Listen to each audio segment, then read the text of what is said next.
Nível 1. O peixe novo. Você chega à instalação numa van sem janelas. Suas mãos estão acorrentadas a uma corrente em volta da sua cintura. O homem ao seu lado chora em silêncio. Você não. Você prometeu a si mesmo que não choraria. O processo de entrada leva 6 horas. Eles tiram suas roupas, seu relógio, sua aliança de casamento, a fotografia da sua filha que você carregava na carteira há 3 anos. Eles te dão um número, não um nome, um número. Eles te dão um uniforme que não serve, um colchão que cheira ao suor de outra pessoa e um conjunto de regras que ninguém realmente segue. Você é designado a um bloco de celas e conduzido por um corredor que parece se estender por quilômetros. Homens olham para você de trás das grades, de vãos de portas, do pátio além das janelas reforçadas. Eles estão te avaliando da maneira que um predador avalia uma presa. Não com ódio, com cálculo. Você ainda não sabe, mas no momento em que desceu daquela van, um relógio começou a marcar. Você tem entre 24 horas e 2 semanas para descobrir quem você é aqui dentro. No mundo livre, você era uma pessoa com uma história, uma família, um emprego, uma reputação construída ao longo de décadas. Nada disso existe mais. Aqui dentro, você não é nada.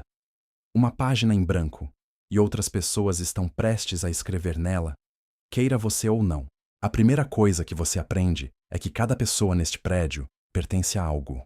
A família Gorila Negra controla o bloco DB. Os irmãos arianos têm o pátio nas tardes de terça e quinta-feira.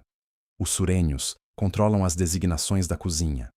A máfia mexicana tem acordos com os guardas que ninguém menciona em voz alta.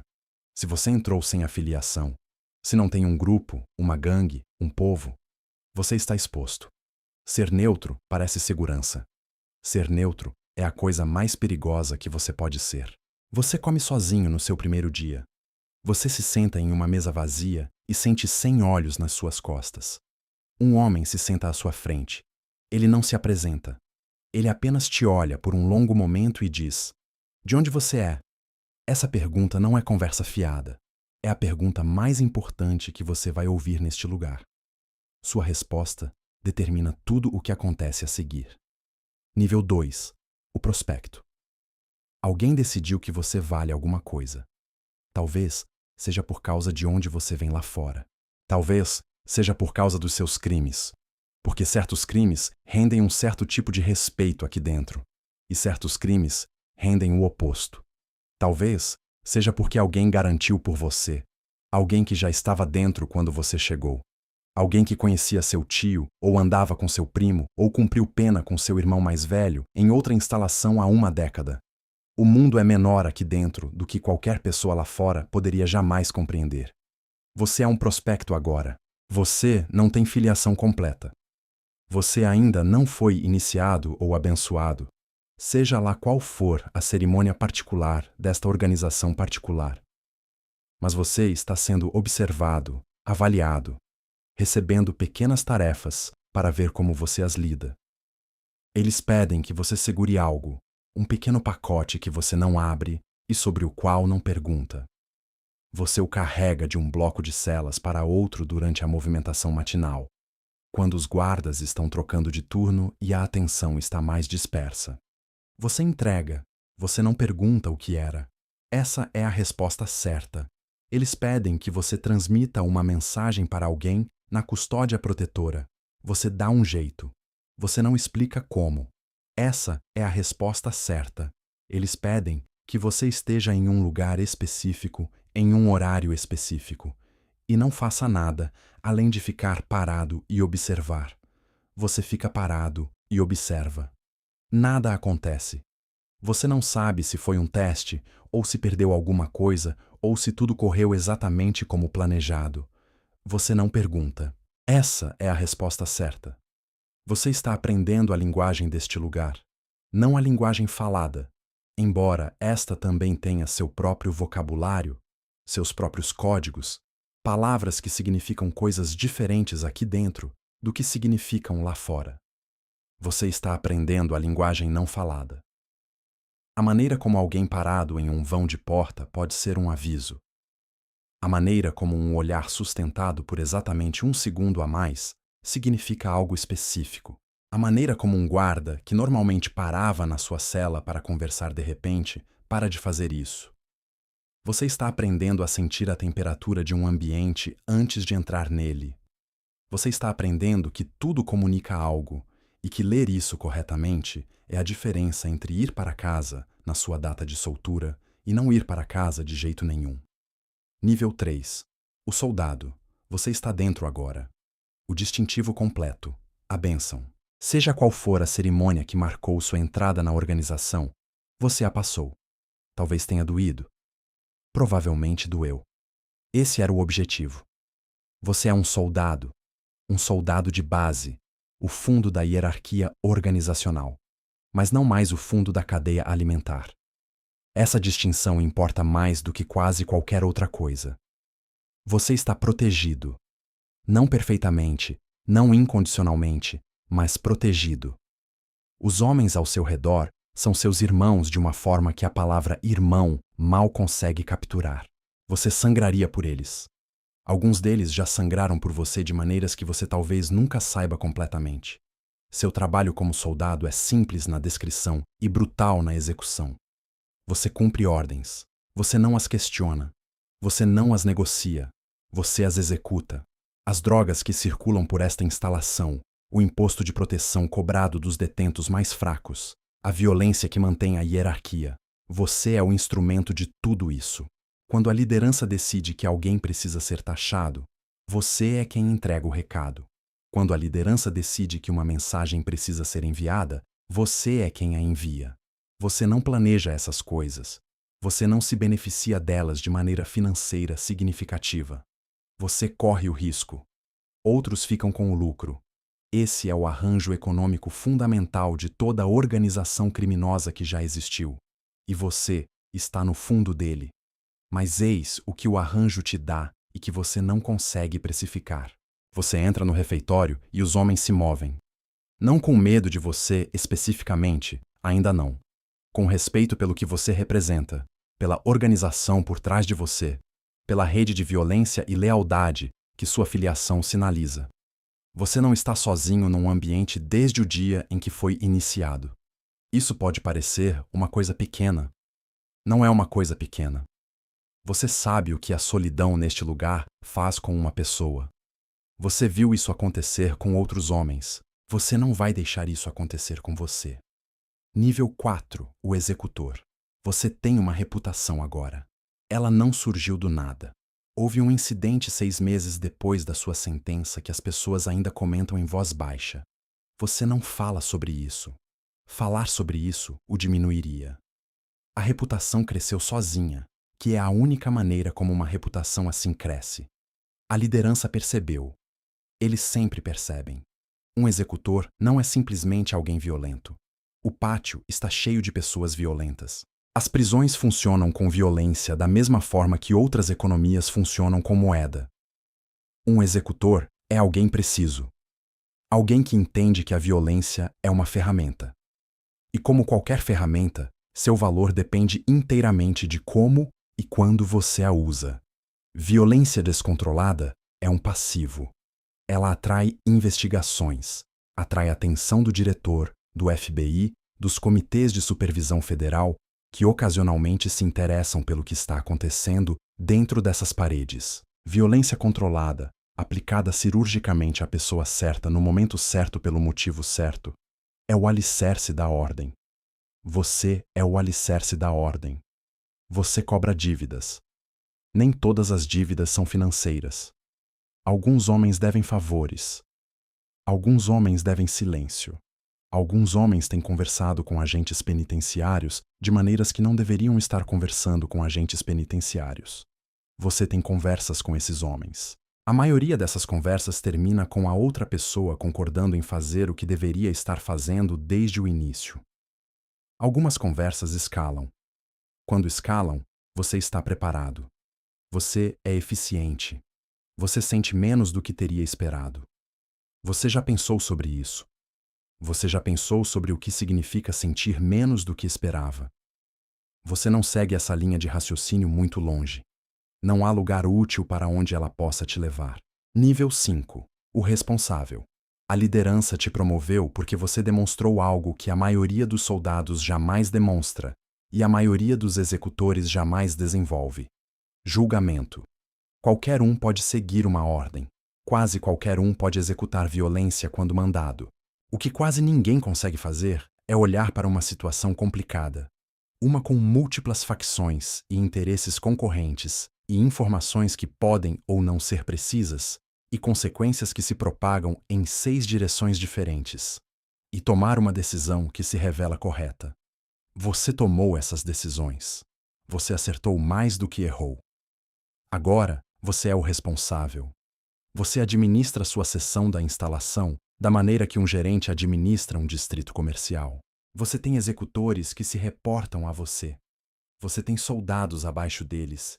Você lida com disputas entre membros, porque membros têm disputas constantemente sobre dinheiro, sobre mulheres lá fora, sobre insultos, reais e imaginados, sobre quem pegou o rancho de quem na cantina. Você lida com disputas com outras organizações. Essas são as negociações que exigem mais delicadeza, porque uma negociação que vai mal pode significar guerra aberta no pátio, o que significa confinamento, o que significa que toda a economia da instalação paralisa, o que significa que a liderança acima de você não fica satisfeita. Você administra o dinheiro. Você recebe sua porcentagem de tudo que passa pelo seu território. Drogas, principalmente. A instalação está alagada de drogas. Todo mundo sabe disso, incluindo a administração, porque uma parte do que entra vem através de pessoas na folha de pagamento que trabalham para a administração. Você sabe quem são essas pessoas. Você mantém esses relacionamentos com cuidado. Você também está administrando algo mais complicado do que dinheiro, violência ou território. Você está administrando informação. Você sabe coisas que poderiam destruir pessoas dos dois lados das grades. Esse conhecimento é seu verdadeiro poder. É também sua maior vulnerabilidade. O homem que sabe demais está sempre em perigo por parte das pessoas sobre quem ele sabe demais. Nível 6. O conector. Você cumpriu 4 anos de uma sentença de 12 anos. Nesse tempo, você construiu algo notável dentro dessas paredes, uma rede, não apenas dentro da sua própria organização, mas entre organizações, o que é algo que quase ninguém consegue fazer porque as divisões raciais e territoriais da política prisional são quase geológicas em sua permanência. Mas você encontrou as fissuras. Você encontrou os lugares onde a ideologia se dobra sob a pressão da economia.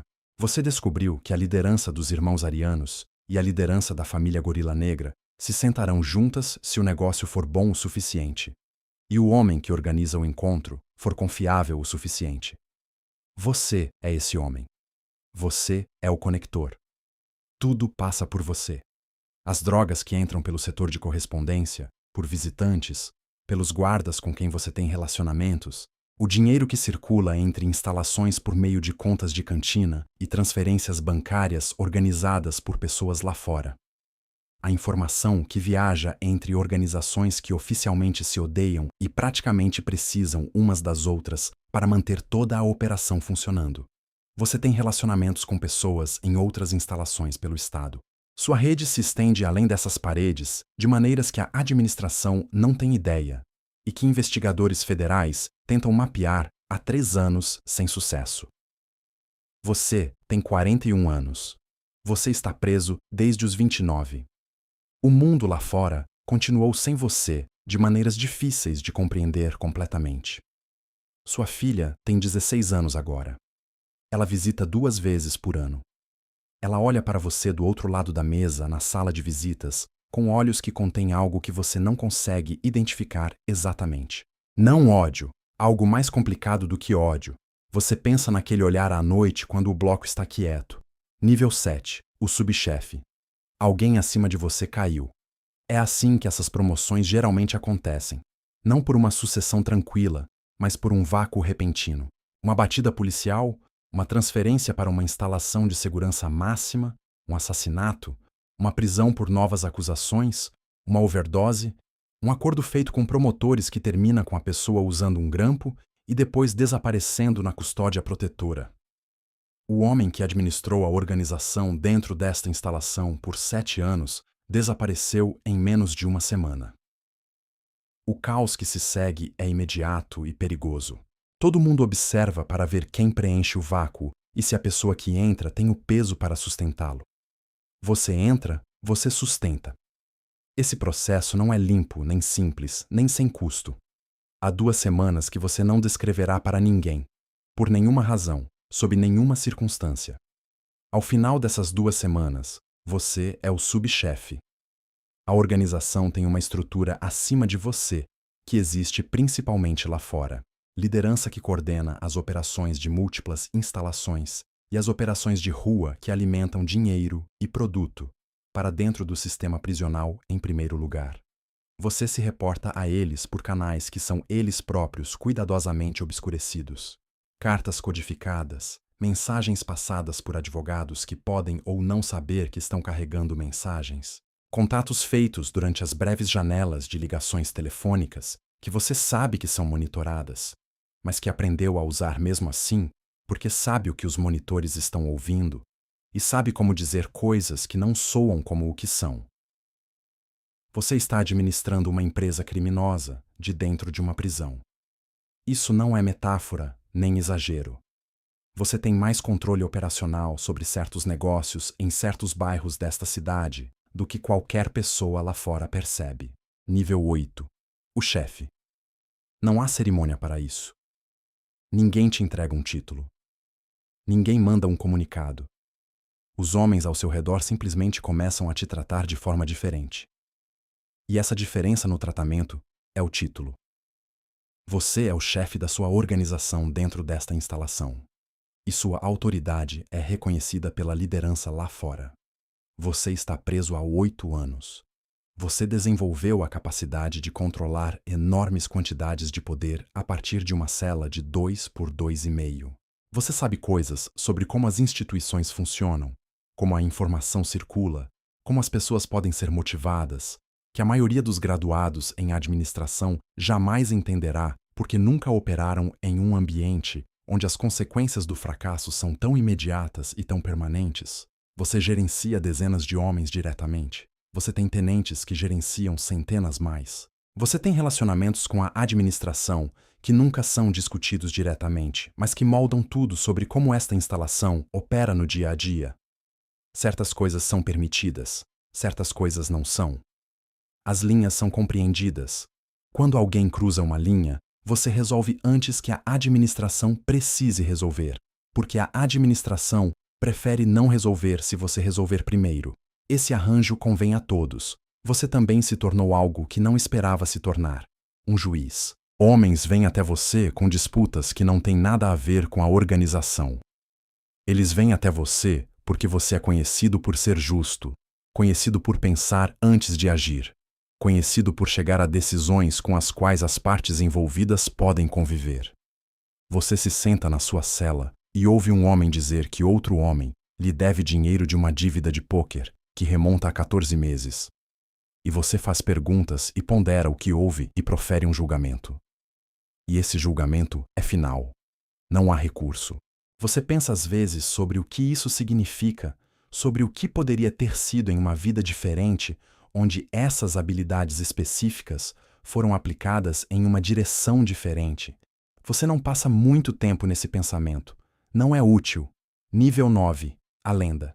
Você está preso há 11 anos. Seu nome é conhecido em instalações por todo o estado, não por causa de alguma coisa específica que você fez, mas por causa da aplicação sustentada e consistente de inteligência e vontade ao longo de mais de uma década em um ambiente projetado para moer as duas, até não restar nada. Homens mais jovens que nunca te encontraram conhecem seu nome. Ele se tornou algo maior do que você. Você está ciente disso e toma cuidado, porque uma lenda é um alvo. Ela atrai a atenção de promotores que querem incluir seu nome em indiciamentos. Atrai a atenção de homens ambiciosos que veem te derrubando como o caminho mais rápido para o status. Atrai a atenção de organizações que têm seus próprios motivos para querer você diminuído. Você administra sua lenda da maneira que administra tudo mais, com cuidado, estrategicamente. Você também está administrando algo que ninguém lá fora menciona quando fala sobre prisão: o peso do tempo. 11 anos. Você entrou com 29. Você tem 40 agora. Seu corpo se lembra de coisas que sua mente às vezes tenta esquecer. A violência da qual você fez parte. Os homens que passaram por este mundo e que não estão mais nele. As decisões que pareciam necessárias e que você defende e que te visitam nas horas antes do amanhecer, quando o bloco está mais quieto. Você dorme 4 horas na maioria das noites. O resto do tempo você pensa, planeja, lê. Você leu mais livros em 11 anos de prisão do que a maioria das pessoas lê em uma vida inteira. Filosofia, história, economia, direito. Você entende muito bem o direito agora. Você protocolou petições que advogados profissionais te disseram serem impossíveis. Uma delas resultou em uma audiência que ainda está pendente. Você talvez realmente saia mais cedo. Você não tem certeza do que faria com isso. Nível 10. O fantasma. Você foi solto há 14 meses. Há 14 meses, você atravessou um conjunto de portas em uma manhã que cheirava diferente de qualquer coisa que você havia cheirado em 11 anos. E você ficou parado numa calçada com uma passagem de ônibus e 200 reais e um saco de lixo contendo tudo o que você possuía. E você sentiu algo para o qual ainda não tem a palavra certa. Não alegria, não alívio. Algo mais desorientador do que qualquer um dos dois. O mundo continuou se movendo enquanto você estava dentro. Os telefones nas mãos das pessoas são irreconhecíveis para você. Os preços de tudo são incompreensíveis. Os ritmos da vida ordinária, supermercados, trânsito, conversas banais, as 1000 interações sociais menores que os civis conduzem sem pensar, elas não vêm mais naturalmente. Talvez nunca venham. Você está fora, mas não está livre. Você se reporta a um oficial de liberdade condicional a cada 2 semanas. Há lugares onde você não pode ir, pessoas com quem não pode se associar. Uma lista de condições anexadas à sua soltura, que faz com que navegar a vida cotidiana pareça cruzar um campo minado no escuro. Sua ficha te acompanha. Cada candidatura a emprego, cada aluguel de apartamento, cada interação com um estranho que chega à parte em que perguntam sobre seu histórico. A organização ainda existe. Pessoas entram em contato. Elas são respeitosas. Elas reconhecem o que você construiu, o que você manteve, o que você sacrificou. Elas te oferecem coisas. Você ouve. Você não responde. Você está tentando fazer algo que 11 anos administrando uma empresa criminosa dentro de uma instalação de segurança máxima não exatamente te preparou para fazer. Você está tentando ser um civil. Sua filha tem 20 anos agora. Ela está na faculdade. Ela não visita. Ela manda uma mensagem às vezes e você a responde com cuidado, ciente de que cada palavra que você digita é uma negociação com alguém que tem todos os motivos para ter te descartado e que escolheu não fazer isso ainda. Esse ainda é tudo para você. Você mora em um quarto individual em uma moradia de transição.